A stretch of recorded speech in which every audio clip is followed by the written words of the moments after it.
আসসালামু আলাইকুম, সবাই কেমন আছেন? তো আজকে আমি কাঁচকলা দিয়ে কই মাছ রান্না করব।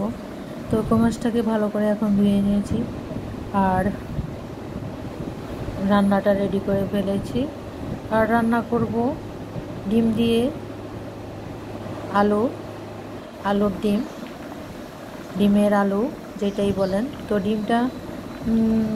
আলুটা সিদ্ধ দেওয়ার পরে একটু টুথপিক দিয়ে দেখলাম আলুটা সিদ্ধ হয়েছে কিনা। তারপর 10 মিনিট পরে ডিমটা দিয়ে দিয়েছি। তো ডিমটা সিদ্ধ হয়ে গেলে এবার একদম মাখা মাখা করে রান্না করে নিব।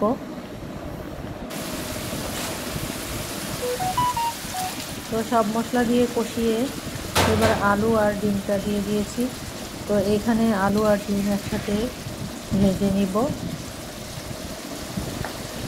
তো আলুটাকে আমি একটু কাঠি দিয়ে ভেঙে দিচ্ছি। তো বাচ্চারা সাধারণত আলু আর ডিম পছন্দ করে, আমিও পছন্দ করি। আলু ডিম হলে আর আমার কিছুই লাগে না। তো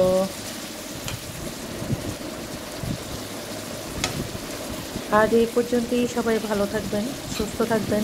আল্লাহ হাফেজ। আসসালামু আলাইকুম।